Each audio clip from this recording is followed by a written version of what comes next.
A o svemu što smo imali prilike da slušamo ne samo na sednici Skupštine, već i prethodnih dana, razgovaram sa stručnjakom za oblast hidrogeologije, penzionisanim profesorom Rudarsko-geološkog fakulteta u Beogradu, Zoranom Stevanovićem. Dobar dan. Hvala vam što ste ovde. Pominju vas danima na različitim mestima, sigurno i ova 2 dana u Skupštini Srbije. Čuli smo i od poslanika Aleksandra Jovanovića, ali juče vas je pominjala i ministarka rudarstva Dubravka Hajdanović. Kaže da ste učestvovali, kako rekao, da ste učestvovali u izradi svih dosadašnjih zakona koje su bile vezane za rudarstvo, pa zašto se tada niste bunili? Parafraziram, evo kao. Pre svega hvala vam na pozivu. Ovo je možda prilika da kažemo nešto o tome kako je izgledao taj proces. Prvo, nisam nikad bio u komisijama do 2014. Tad me je pozicija člana nastavno-naučnog veća koji me delegiralo fakulteta, i to zato što sam u to vreme bio predsjednik Srpskog geološkog društva, pružila šansu da učestvujem u radu ove komisije tadašnje formirane, koja je imala negde oko 30-ak, mislim, najmanje članova. Bilo je vrlo zanimljivo. Ja sam tu svoju ulogu osjećao kao jednu pogodnost da dam neke konkretne predloge. Upravo gospođa ministarka Handanović pominje što on tada nije nešto predložio. Predlagao sam puno. Ovde poneo sam i neku ovakvu dokumentaciju sa sobom. Da i sebe podsjetim šta sam sve predlagao. Pregledao sam 6 strana dopisa koje sam uputio tada, kad sam dobio jedan e-mail sa predlogom teksta zakona, i tu ima dosta zanimljivih članova. Ali pre svega, problem je nastao još zaista, i to je istinito iznošeno i od strane gospođe ministarke i poslanika, da je još 2006. izmenama zakona o rudarstva, pa onda nesrećnim povezivanjem zakona o geologiji i o rudarstvu, koji je stupio na snagu 2011. i posle 50 godina povezao 2 potpuno različite struke. Dakle, geologiju kao oblast istraživanja i rudarstvo kao oblast eksploatacije mineralne sirovine, i na taj način uveo, da kažem, geologiju prosto potpuno u servis rudarstva. Još tada je geološki odsek Rudarskog geološkog fakulteta jednoglasno zaključio 2011. i uputio dopis rektoratu, i rektorat Beogradskog univerziteta to podržao, da se vrate na snagu zakoni koji su važili pre toga. Sad, sve ono što se događalo od 2011. i o čemu se govori da je od tada neminovno moralo da se dopusti i Rio Tintu i ostalima koji su ga dozvali, ti zakoni, u stvari se sam pozvao realno, su činili da pokušavamo i dalje da popravimo neka ta rešenja, i pisali smo predloge umeđu vremenu, a od 2012. od momenta kad sam stupio na dužnost predsjednika Srpskog geološkog društva, onda to radimo i mnogo efektivnije, naravno uz uvek razgovor sa kolegama i donošenjem odluka na upravi. Dakle, nikad kao samostalne ličnosti. I zanimljivo je, ako budem imao priliku da... Izvolite da... Nešto od tih svojih, da kažem, zapažanja iz tog vremena iznesem ovde. Već je 2015. u stavu 4, dakle, člana 2 po prvi put 2015. dakle, Zakona o rudarstvu i geološkim istraživanjima, navodilo se da se mora garantovati sigurnost, predvidljivost i kontinuitet istražnih i rudarskih prava u skladu sa ovim zakonom. I tad će 2015. po prvi put kao strateške mineralne sirovine biti uključeni bor i litijum. Zatim, zanimljivo je da tada po prvi put je navedeno u jednom od članova zakona da će geološko istraživanje i eksploatacija biti u javnom interesu, a vrlo je zanimljivo da je taj javni interes baziran na primenjenim istraživanjima koje ekskluzivno mogu da izvode samo kompanije koje nisu nacionalne geološke kuće. Dakle, nacionalne geološke kući je zakonom ograničeno to pravo. Bilo je još, istina, zakonom iz 2011. A 2015. je Srpsko geološko društvo uspelo da to popravi, da to na neki način bude dozvoljeno uz posebnu odluku vlade. Nažalost, do sada ni jedna odluka vlade u tom smislu nije učinjena, niti je Geološki zavod uputio predlog da se on bavi primenjenim istraživanjem.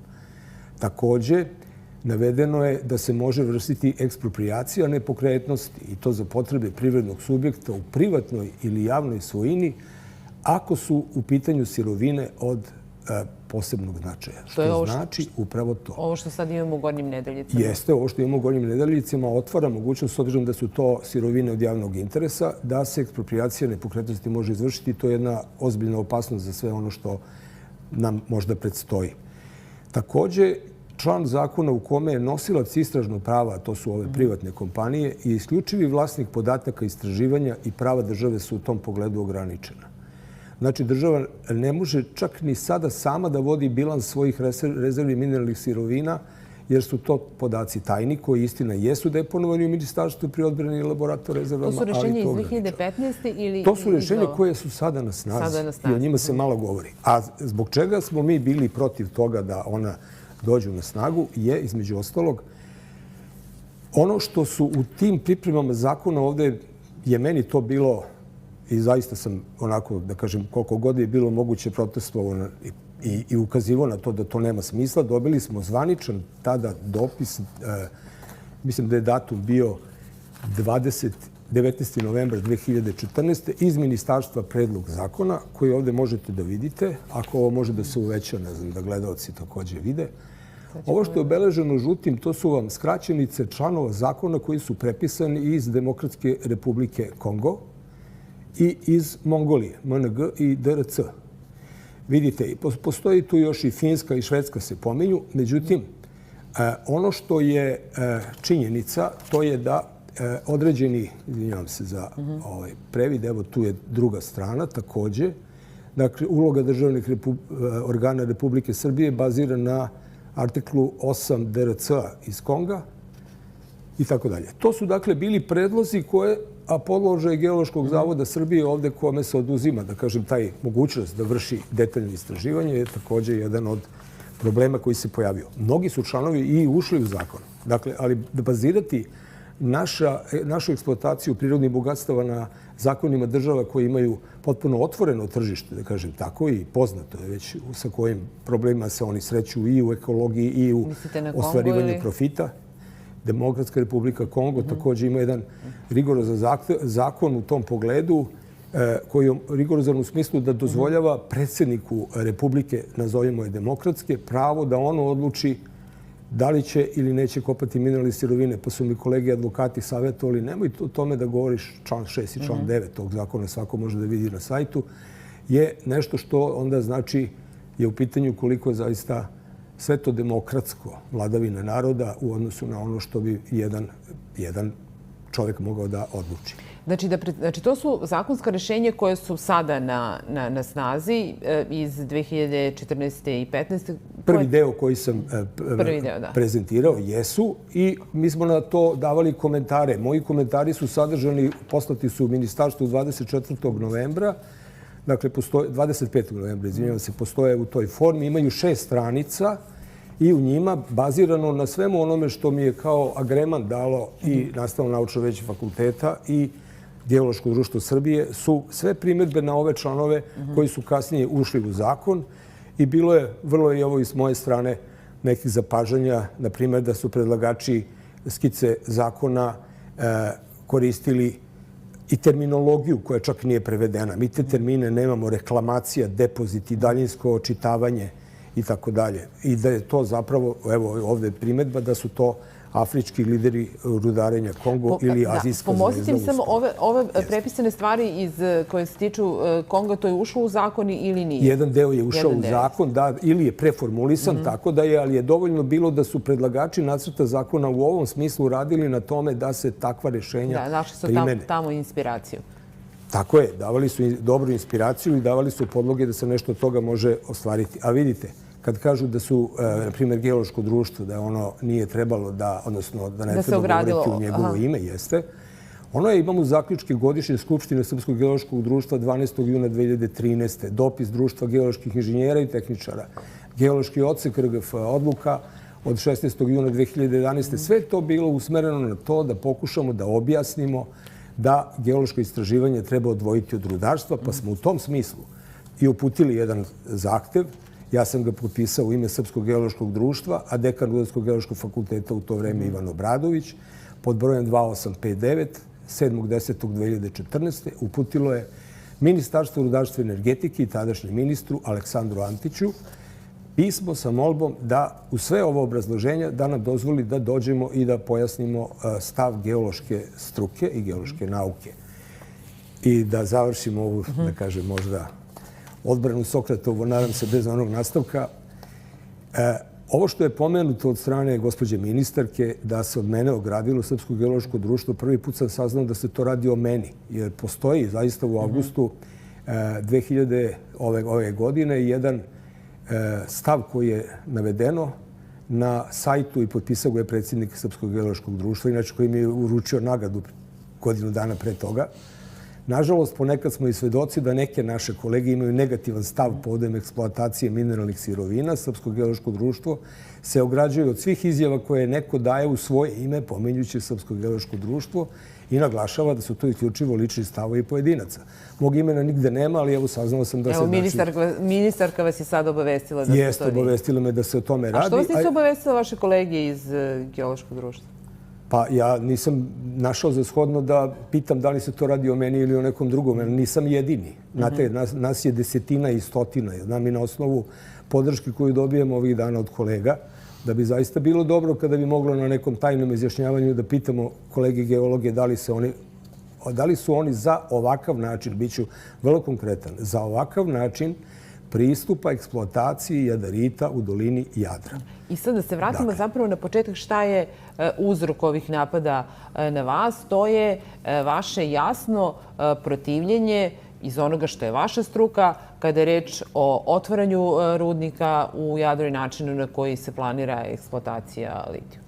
Pa dakle, date, to je evidentno, to je u javnosti evidentno da svako ko je dao argumente protiv iskopavanja litijuma i bora na ovaj način, ponavljam to, a ne protiv istraživanja, i to moramo biti vrlo jasni, ja sam geolog, ne mogu biti protiv geoloških istraživanja, ali protiv ovakvog načina rudarenja u Srbiji ili konkretno projekta Jadar jesam, kao i mnogi drugi. I naravno očekivali smo da će biti takav odijum onih kojima se ne dopada naš stav. I to je potpuno jasno. Vi imate onda jednu dilemu da li da budete izloženi toj nekom gađanju blatom, da ne kažem drugim stvarima i u kaljugi, ili ćete ostati na tome da zastupate ono što i mislite. Dakle, da govorite ono što i mislite ili obrnuto. Dakle, izložen tome, smatrao sam da ću verovatno biti kao što je to. Možda jesam, ništa, to nije strašno, to treba svako da bude spreman da ponese i to je, ali da bude spreman i da se odbrani ako je moguće argumentima od toga. I sad, šta je ono što vas najviše brine? A vezano je, kažem, to za vašu struku. Vi govorite da je područje na kome je planiran rudnik mesto gde ima i u ovom trenutku jedno od najvećih rezerva pijeće vode. Tako je, nizvodnije od ovog područja na jednom delu koje je udaljeno pravolinijski, da kažemo tako, nekih 13, odnosno možda 17 kilometara u nekom drugom slučaju, se nalaze vrlo dragocene rezerve pijaće vode za Beogradsko-Posavski region i za celu Mačvu, to je područje Mačve, gde su ispitivanja pokazala da su rezerve vode 2,5 do 3 puta veće od onih koje Beograd trenutno troši, i da je to nešto što je dragoceno za budućnost i pogotovo našu izloženost klimatskim promenama i ovim varijacijama koje nam se dešavaju i sušama s jedne strane, pa onda naglim poplavnim talasima s druge strane. Sad, ti nagli poplavni talasi koji postaju sve učestaliji su nešto što vrlo lako može da devastira veliki deo rudnika. Tamo bi se nalazile velike deponije, visine, pominjao sam to u javnosti, visine 16 spratova, površine 30 fudbalskih stadiona koje mogu da budu oštećene ovakvim naglim poplavama. S druge strane, tamo su lagune sa odloženom rudničkom vodom koja tek treba da se prečisti u procesima, koja također može da bude izlivena pri naglom dolasku vodenih talasa i da taj zagađivač migrira površinskim vodama, bude prenet relativno brzo nizvodno i da onda ugrozi ovo izvorište u Mačvi preko kontakta između reke Drine konkretno, u koji bi ga zagađivač ušao, i ovog podzemlja koje se nalazi u kontaktu sa njima.